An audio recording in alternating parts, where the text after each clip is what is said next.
9 December ते corruption जो आलमी ॾींहुं मल्हायो पियो वञे। करप्शन जे ख़ात्मे लाइ इदारा बि मौजूदु आहिनि, पर पाकिस्तान ऐं सिंध में करप्शन जो ख़ात्मो कॾहिं मुमकिन थी सघे थो। हींअर असां सिंध असेंबली में मौजूदु आहियूं। अचो त सिंध असेंबली जे मेंबरनि सां ॻाल्हि ॿोल कंदासीं त करप्शन जे ख़ात्मे जे हवाले सां उन्हनि जो छा चवणु आहे।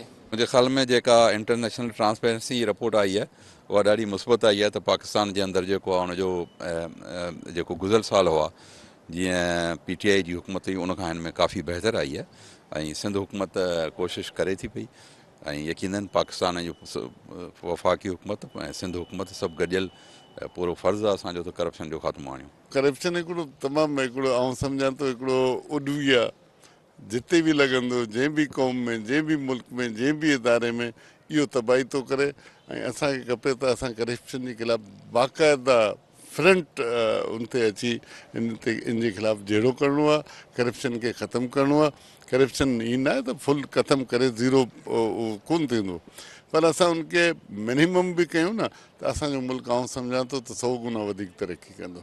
करप्शन की वजह से जो है मुल्क और इदारे तबाह होते हैं, तो इसके ख़िलाफ़ जो है कानून भी बने हुए हैं और मज़ीद बनाने चाहिए ताकि करप्शन ना हो, इस मुल्क से करप्शन का सफाया हो। अहिड़ी बीमारी आहे जेकी ख़तमु थी नथी सघे, पर कोशिशि करे सघूं था त करप्शन खे ख़तमु करे। सिंध गवर्नमेंट ऐं चेयरमैन बिलावल भुट्टो ज़रदारी साहब जो बि वाज़े जेको आहे हिकिड़ो मौक़िफ़ आहे त करप्शन जेकी आहे उहो ख़तमु थियणु खपे इदारनि मां ख़ासि तौर ते, छो त हुन सां माण्हुनि खे परेशानी बि थिए थी।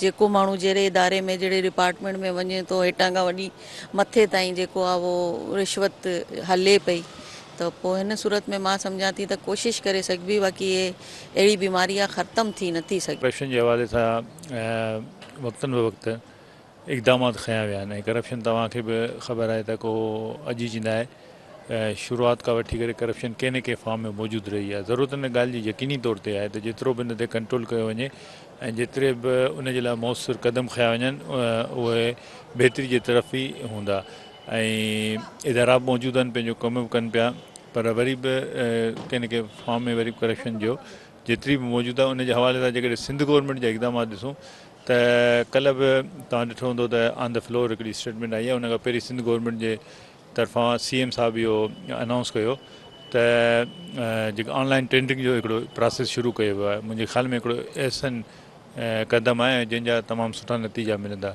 वरी बि जेके बि इदारा आहिनि अञा बि उन्हनि खे कमु बहितर करणु घुरिजे, अञा बि जिते जिते जेके जेके गेप्स आहिनि उन्हनि खे क़ाबू आणणु घुरिजे, उन्हनि ते कमु करणु घुरिजे ऐं मुंहिंजे ख़्याल में त जेतिरो बि वधीक ज़ाब्तो आंदो वेंदो करप्शन ते ओतिरो ई तरक़ी जी तरफ़ असां गामज़न थींदासीं। सभु इदारा वर्क कनि पिया, एंटी करप्शन थी, NAP थी, ऑल एवरीवन्स ऑन ग्राउंड ऐं इलाही तव्हां ॾिसो त पहिरीं खां तमामु घणी बहितर करप्शन ते कंट्रोल थी आहे ऐं अॻियां बि उमेदु कयो त अञा बि सिस्टम बहितर थींदो। असांखे ताउन खपंदो अवाम जो, माण्हुनि जो, इदारनि जो, सभु गॾिजी हिकिड़े पेज ते पाण पाकिस्तान खे सिंध खे साफ़ शफ़ाफ़ ठाहियूं, करप्शन जे बग़ैर कयूं। सिंध असेंबली जे मेंबरनि जो मां ॻाल्हि ॿुधो, हुनजो इहो चवणो हो त करप्शन बिल्कुलु आहे पंहिंजे मुल्क में ऐं जेका आहिनि सो ख़ासि तौर ते सिंध सूबे में, पर उनखे बहितरी जे लाइ वफ़ाक़ ऐं सिंध जेके सूबाई जेके आहिनि हुकूमत उहे कमु कनि पिया था। पर हुननि इहो चयो त हीउ जेको हिकु नासूर आहे हिन खे जल्दी ख़ात्मो न थी सघंदो। कैमरामैन असफ़ अली सां गॾु अनवर बोज़दार, मेरान TV न्यूज़, कराची।